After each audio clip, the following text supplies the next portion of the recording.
Бүгін 14 апрель күнгө шейшембе. Саламатсыңарбы? 2N9, 2E11 тайпаларының студенттері. Предмет дүйнөлүк маданият жана искусство тарыхы. Бүгүнкү өтүлө турган тема орто кылымдагы Индия маданияты жана искусствосу. 16-17 кылымдарда Индияда кол өнөрчүлөрдүн чебердиктеринин атагы алыска кеткен. Өзгөчө кездеме току, өндүрүшү чыгышта кеңири бааланган. Зергерлер кооз, алтын жана күмүш идиштерди жасашкан. Каухар таштарды жакшылап жылмалоону билишкен. Кичинекей статуялар пил сөөгүнөн жана кымбат баалуу жыгачтардан жасалган фигуралар өзгөчө жогору бааланган. Акча системасы колдонулган. Орто кылымда Индияда грамматика, медицина, математика, астрономия жана башка илимдер өнүккөн. Илимге эсептөөнүн ондук системасын индиялык илимпоздор киргизген. Математиктер бөлчөк амалдарын чыгарууну билишкен.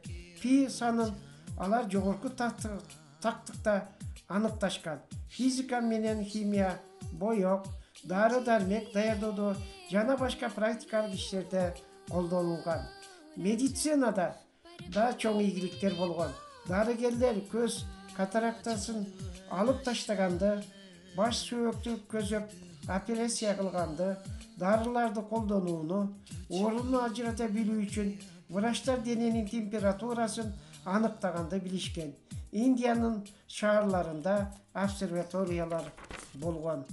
Индиянын архитектурасы курулуштардын ар түрдүүлүгү менен айырмаланган. Орто кылымдарда көп храмдар жана дворецтер сакталып калган.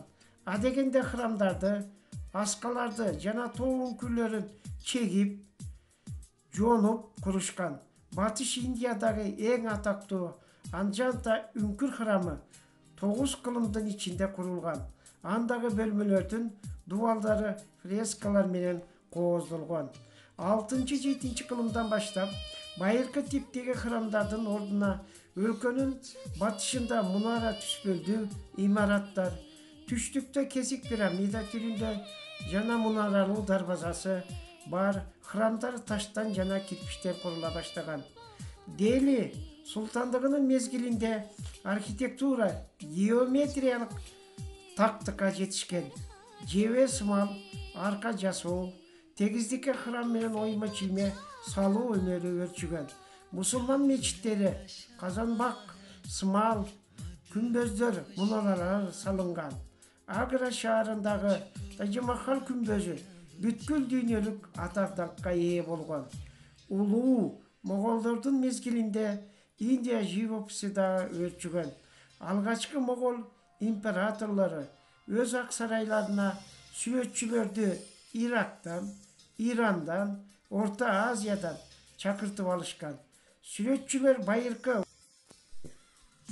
уламыштар жөнүндөгү китептерди, эл жомокторунун жыйнактарын, тарыхый чыгармаларды, татынакай миниатюралар менен кооздошкон.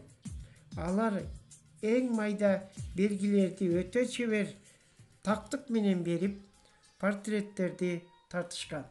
Орто кылымдардагы Индиянын искусствосу чыгыштын көптөгөн өлкөлөрүнүн чеберлеринин эң мыкты жетишкендиктерин өз ичине камтыган. Ушуну менен сабак соңуна чыкты. Көңүл бургандыгыңыздар үчүн чоң рахмат. Көрүшкөнчө саламатта болуңуздар.